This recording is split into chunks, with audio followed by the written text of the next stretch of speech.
Hello, hello, hello, hello, hello, c'est Eluna ASMR.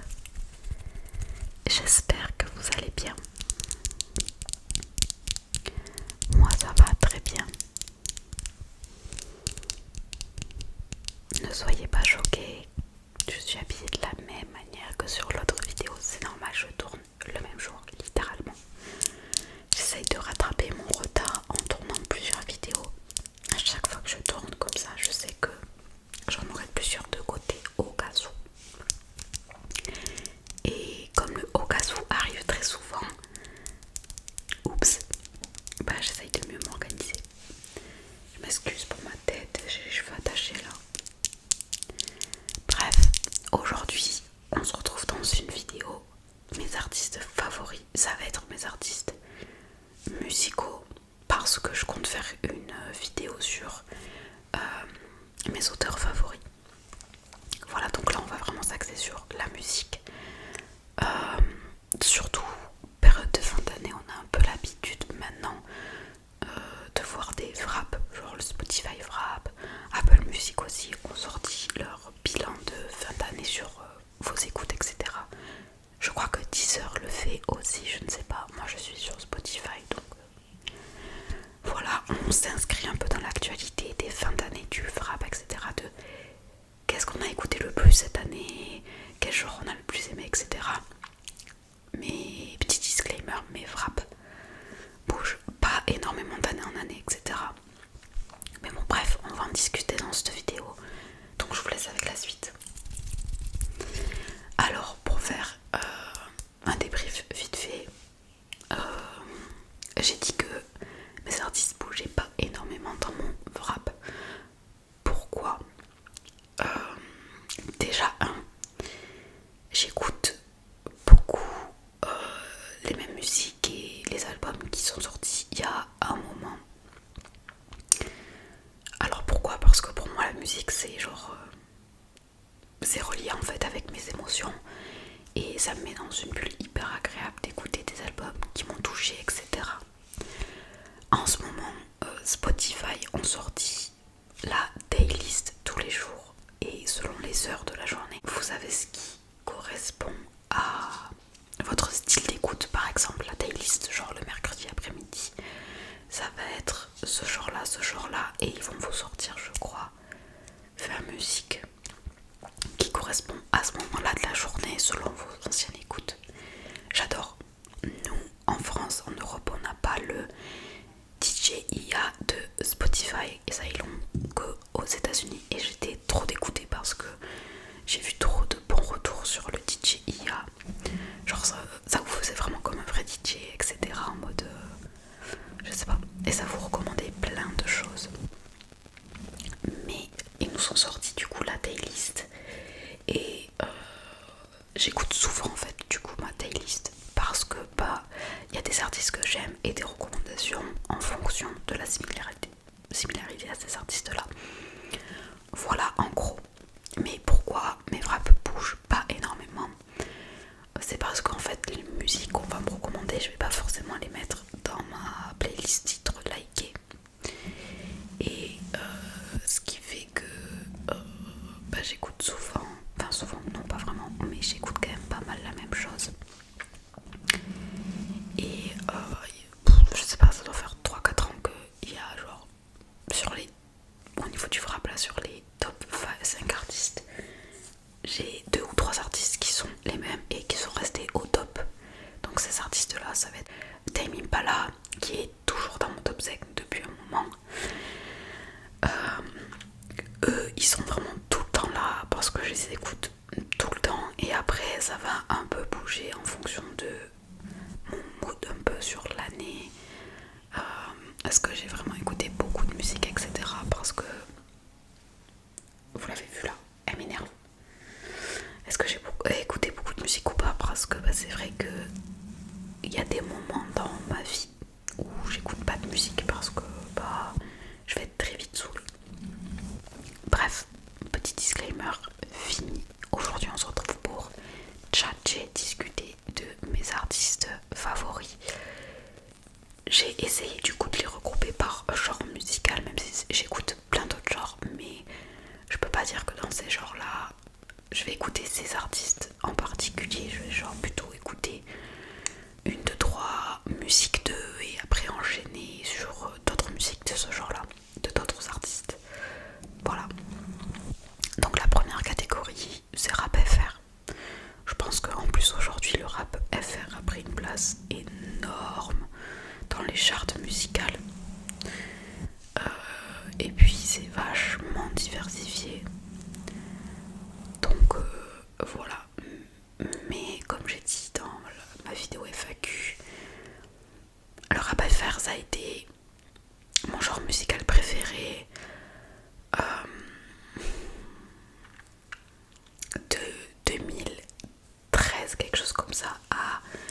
j'explorais tous les nouveaux artistes français du coup qui sortaient des musiques, je m'intéressais à l'actualité du rap FR, etc.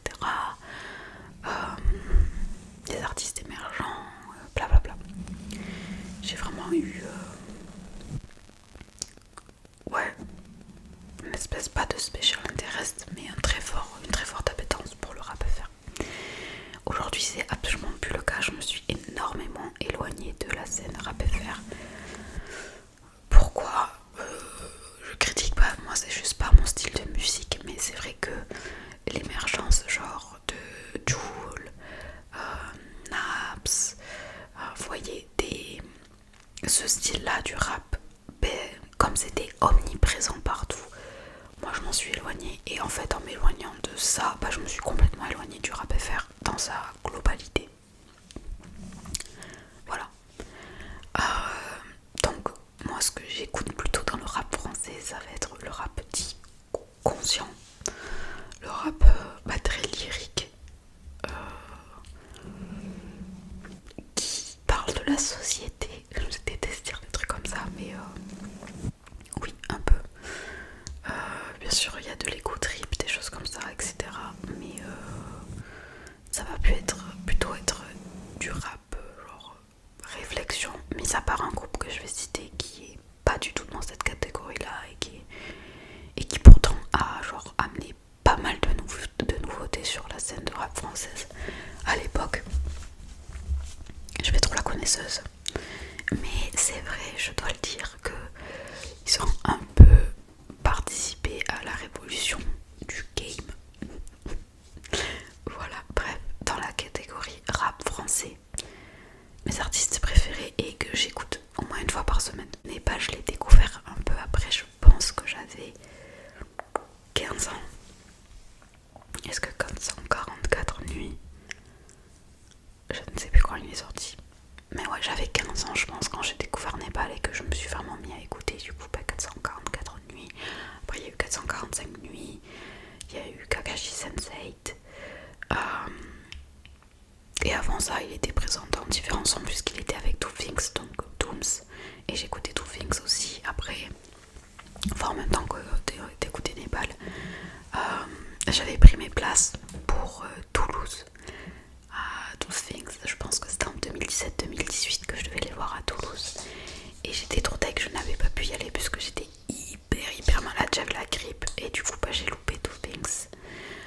Mais heureusement j'avais vu Népal 6 mois avant un festival. Donc voilà, mais bon il était en festival avec le S-Crew, donc c'était pas vraiment lui tout seul. Donc du coup Népal, je suis trop fan. Je suis trop fan de sa plume et de sa voix, j'aime beaucoup sa voix aussi. Après du coup toujours dans le rap FR, Jazzy Bass. Jazzy Bass, est-ce qu'on en parle en fait? Il a une voix trop belle. Deux, j'aime bien parce qu'il saute un peu. Il a le petit S comme ça et j'adore, je trouve que ça rajoute un charme. Jazzy Bass, il écrit exceptionnellement bien. Son EP sur la route du 314, c'est comme ça que je l'ai découvert. Oui, il était dans l'entourage, etc. Mais le découvert lui tout seul, c'était dans son EP sur la route du 314. Après, il y a eu l'album Les Chemins. Non. Oh putain. Je vois tellement la couverture, genre. Mais je l'écoute tout le temps en plus. Non, mais c'est pas Les Chemins. Memoria, c'est le dernier. Bref. Son premier album, puisque sur la route du 314 c'était un EP. Trop aimé ses influences jazzy, sa manière d'écrire, sa manière de chanter, la façon dont il raconte des choses, un peu égo trip, hein, Jazzy Bass. Mais voilà, j'adore, je l'ai vu en concert à Toulouse en 2018-2019, je sais plus trop l'année, je pense que c'est plutôt fin 2018 ou début 2019. Je l'ai vu au Métronome, c'était trop cool, j'étais tout devant. Il n'y avait pas ESO lumineux en plus, je crois qu'il était vraiment solo. Et c'était vraiment trop bien. Voilà, après je ne l'ai pas revu, mais c'était trop cool. Ensuite vient PNL.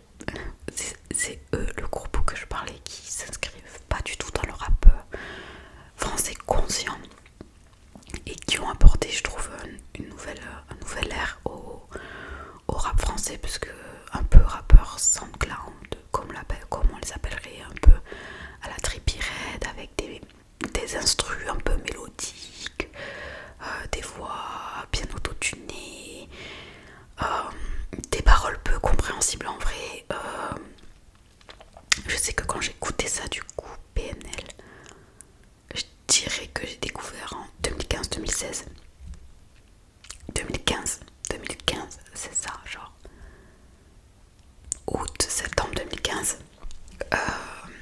Je me disais genre, en fait personne ne comprend vraiment ce qu'ils disent.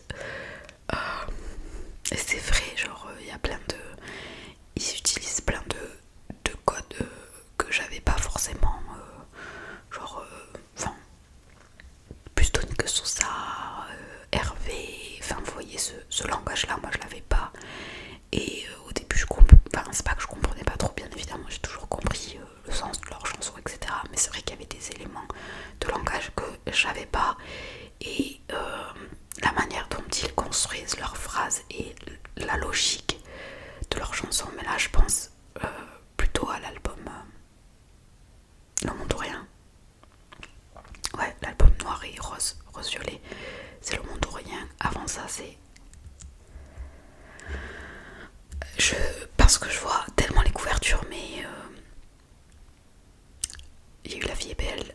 Enfin, avant Le Monde ou Rien, je dirais que c'est La Vie est belle. Et après, c'est Deux frères. Mais le premier là, le blanc, rose et bleu, c'est pas PNL. Il y a une chanson dans cet album là qui est éponyme, qui s'appelle PNL. Bref, je ne sais plus le nom de cet album. C'est un album ONB, bref, voilà. Moi je les ai connus avec, du coup, la chanson Le Monde ou Rien. Et en fait, je sais pas, j'ai direct accroché avec PNL. Genre, je me suis dit, genre, wow, c'est quoi ces zinzins de l'espace. Et puis je connais, franchement, sans mentir, je pense là, les 2 tiers de leurs chansons par cœur. Et je me rappelle, genre, au collège, les gens ils étaient en mode, mais t'écoutes ça? Ah bon, t'écoutes ça? Bref, un peu comme Jul à l'ancienne, hein, où les gens étaient en mode, mais t'écoutes Jul et tout. Bon, moi c'est vrai que j'ai jamais écouté, mais j'avais une pote qui écoutait ça tout le temps, donc il y a plein de chansons de Jul que je connais. Et puis Jul il faisait quand même plein d'albums gratuits, genre, je sais pas si vous vous rendez compte de la dingue que c'est de faire des albums gratuits. Voilà. Ensuite vient IAM. IAM, en fait j'ai baigné dedans depuis que je suis née, donc c'est vrai que c'est un groupe de rap qui m'a beaucoup accompagnée. Oh purée. Pourquoi en fait j'oublie tout le temps les noms? C'est pas Akhenaton qui saute, c'est... Non, Cool Jen, c'est pas là. C'est pas Shuriken. Mais je suis insupportable, vraiment. Pourquoi j'ai des trous de mémoire comme ça? Bref, IAM j'aime. Parce que j'aime comme la manière dont ils écrivent. Encore une fois, j'adore le sautement, leur voix, les instrus, enfin voilà, l'école du micro d'argent, c'est genre un album qui m'a beaucoup marqué. Et l'album où il y a la chanson Bengen et Minamoto, et si j'avais 20 ans, etc. J'ai oublié le nom de cet album, mais vous voyez, c'est avec le temple japonais, la couverture. Voilà, en fait j'ai une mémoire très visuelle, mais je vais avoir du mal à mettre le nom soit sur le titre de la chanson, soit sur le titre de l'album. Alors que la couverture des albums, vous pouvez me demander, je vais vous la ressortir. Voilà. Et en vrai rap FR, je pourrais rajouter Columbine. En fait je pense que ça va avec le package que je vous ai dit, genre Columbine,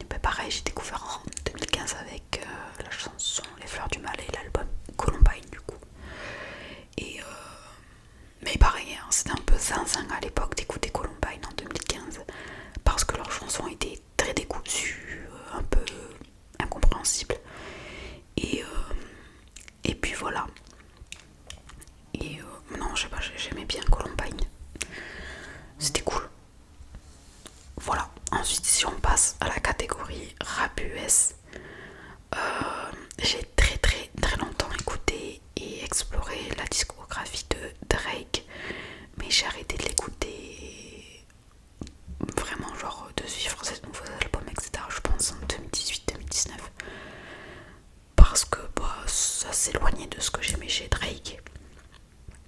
Rap US aussi, je pourrais citer Trippie Redd. J'adore l'univers de Trippie Redd, etc. Même si c'est un peu pour moi aussi un sensei de l'espace, genre j'adore. Et j'écoutais aussi pas mal XXXTentacion. Voilà. Et ces deux artistes-là, mais pareil, je les ai découverts en 2016, je pense. Ouais, 2016. Je pense que c'est ces années-là où j'ai découvert du coup Trippie Redd et X. Et que j'ai commencé vraiment à écouter. Ensuite, on passe au genre de musique que j'écoute le plus, qui est vraiment, je trouve, celui qui me correspond le plus et qui me colle un peu à la peau. Là, je vais vous citer des artistes. Là, vraiment, c'est mes artistes préférés que j'écoute très souvent. Mais dans l'indie, j'écoute énormément d'artistes. Mais comme j'ai dit tout à l'heure, ça va être une ou deux musiques ou seulement un album, etc. Donc je vais pas en parler là aujourd'hui, sinon ça serait vraiment trop long et déjà je suis en train de m'éterniser. Mais du coup dans l'indie pop ou l'indie rock, j'ai fusionné les deux. Mon artiste préféré, même si c'est un peu de l'indie alternatif, c'est Tame Impala. J'en ai parlé 1 milliard de fois. Voilà, c'est une pépite.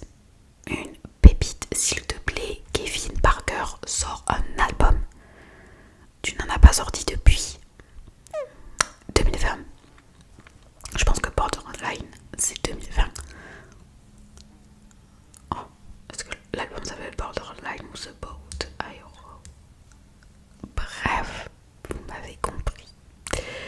L'album rouge avec la fenêtre. Mais je vous l'ai dit, hein, j'ai vraiment un souci de nom parce qu'en fait je vais pas forcément lire le nom de l'album. Genre, c'est pas que je m'en fous, mais je vais plutôt m'intéresser au visuel. Voilà, Tame Impala, enfin, j'adore, je l'ai dit, j'aime trop comment il maîtrise le synthé, j'adore sa voix, j'aime les sujets qu'il aborde, la manière dont il les aborde, blablabla, blablabla. Ensuite, Earth, j'en ai parlé aussi. Earth, c'était un groupe d'indie britannique qui est décédé et qui faisait des trop jolies chansons, genre vraiment très romantiques, in love, etc. Voilà, la chanson Marcel et Once Was Her. Bah voilà, c'est juste des pépites en fait. Ensuite vient Current Choice. Current Choice. En fait, il y a plein de chansons qui sont très tristes, très dramatiques, très nostalgiques, etc. Mais j'adore ce côté-là de l'indie, un peu mélancolique. Très très très très bon groupe, je vous recommande Current Choice. Et vraiment, en fait, vous plaisir découvrir leur album, leur musique, etc. Ensuite, il y a Vacations, qui sont passés à Paris en septembre, je crois. Mais je ne suis pas allée les voir. Je pense que c'est en septembre ou en août. Pareil, petit groupe indie, très très cool. Là, on est sur vraiment de l'indie, j'ai envie de dire un peu ensoleillé, genre très mélodique, etc. Un peu pop, très bien. Et ensuite, ce que je citerai dans l'indie que j'écoute vraiment très fréquemment, c'est Mac de Marco, qui devait passer à Toulouse, je crois, en 2020 ou 2021, mais qui n'est pas venu, qui a annulé son concert, je crois, et j'étais trop deg. De toute façon, j'aurais pas pu le voir parce que je n'avais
est de trop belle.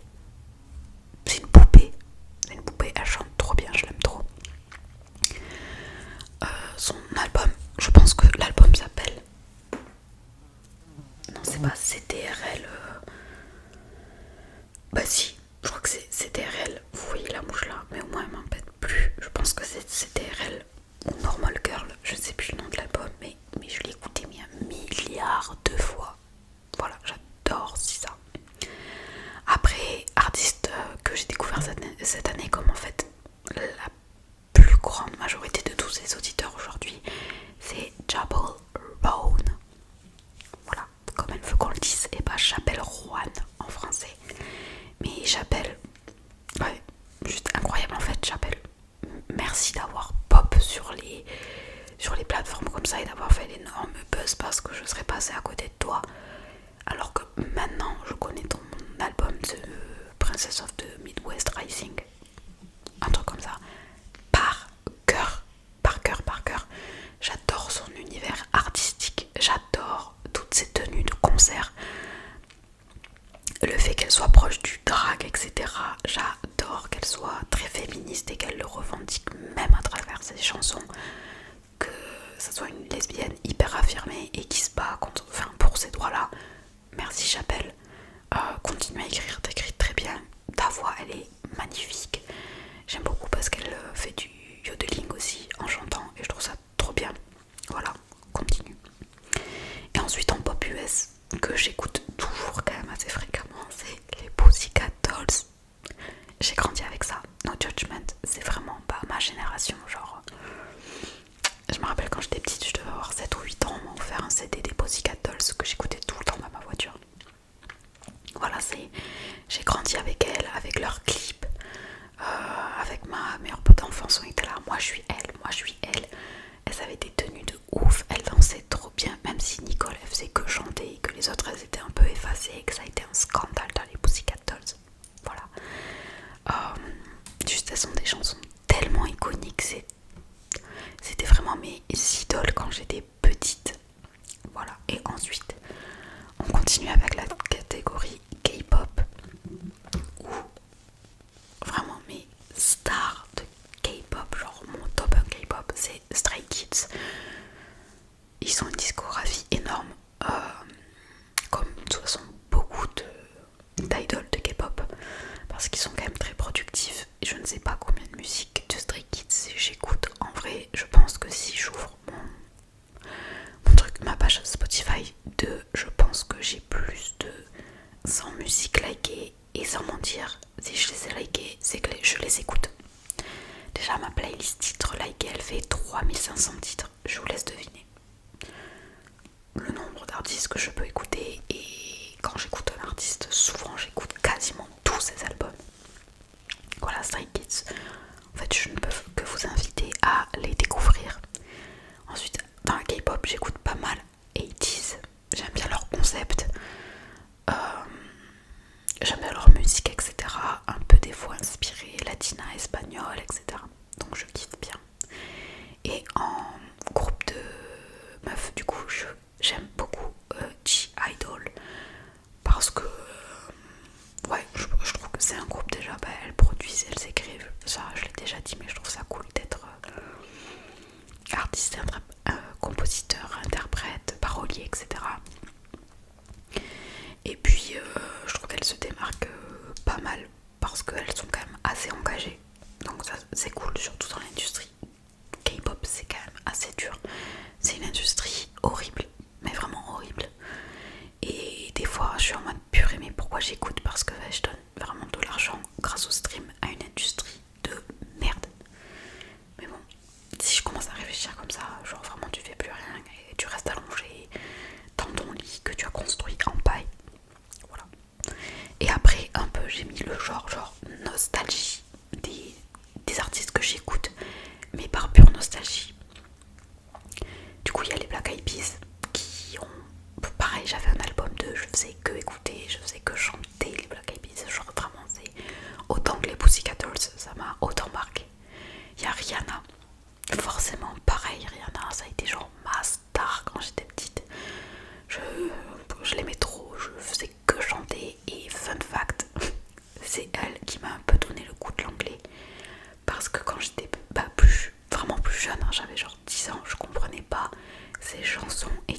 chercher les paroles sur internet et la traduction à côté. En fait, de faire ça, ça m'a permis de lire l'anglais et de le traduire, l'assimiler avec le français. Donc, thank you Rihanna, parce que voilà, c'est pas merci Beyoncé, c'est merci Rihanna. Ensuite, pareil, en nostalgie, en fait, Katy Perry. Mais Katy Perry, ton album Teenage Dream, t'as été une queen sur cet album. Merci à toi, même si maintenant ce que tu fais, pas du tout ce que j'aime. Après, il y a Nelly Furtado. En fait, Man-Eater. Est-ce qu'on peut en parler? Et c'est vrai que je l'ai mis dans nostalgie parce que j'écoute plus qu'elle sort aujourd'hui. Mais pareil, en fait, dès que j'entends une chanson d'elle, je la chante. En boucle et par cœur, c'est Nicki Minaj. Nicki. Voilà. Nicki Minaj, Super Bass. Est-ce qu'on peut parler de ce chef-d'œuvre, Super Bass? Et son clip m'avait marqué quand j'étais petite, j'étais en mode Nicki Minaj, Anaconda. Alors là, j'étais encore plus choquée, j'étais en mode what the fuck is that? Mais voilà, Nicki, si tu passes par là toi aussi, merci Nicki. Voilà pour les artistes qui un peu marquent qui je suis, que j'écoute très très très fréquemment. Mais il y en a tellement plein d'autres que j'aime, mais j'ai pas le temps de les aborder. Et là j'ai vraiment mis des gens chez qui j'écoute quasiment, mais en fait l'intégralité de leur discographie. Donc j'ai essayé en fait de les trier comme ça, genre ok tu l'aimes, mais est-ce que celui-là t'écoutes l'intégralité de la discographie pour en parler? Non, oui, voilà. Vous savez un peu mon starter pack. Je vais voir si je vous mets pas genre en coller les photos des albums que je parle, parce que je dis pas les bons noms, etc. Voilà, je vous l'ai dit, moi je suis très visuelle dans la tête, donc je vais voir si je peux pas vous coller les pochettes de vinyle, comme ça vous voyez bien de quel album je parle, etc. Bref, j'espère que cette vidéo vous aura plu. N'hésitez pas à me dire vos artistes préférés. J'ai oublié Koji Kondo. Voilà, c'est un producteur de musique pour Nintendo. Mais voilà, je le mets pas parce que même si Nintendo a sorti sa plateforme de streaming de musique, let's go. Voilà, si vous avez un abonnement Switch Plus, vous avez l'accès à la plateforme de musique Nintendo. Parce que, comme vous le savez, ils sont sur aucune plateforme de musique, mis à part YouTube, etc. Et sauf si vous avez YouTube Premium, c'est pénible d'écouter les musiques Nintendo sur YouTube. Donc maintenant ils sont sortis de leur plateforme de musique. Et en fait, vous êtes là, vous êtes dans le train, vous écoutez l'album Animal Crossing New Leaf. Mais quel bon cœur en fait. Vous êtes là le soir dans votre lit, bam, Mario Galaxy 1. Mais voilà, en fait il n'y a rien de plus à dire. Merci Nintendo, merci. Bref, voilà. Ouais, je pense que j'ai tout dit en vrai, parce que sinon je pourrais continuer aussi sur ce genre là, musique de film, etc. Mais je ne vais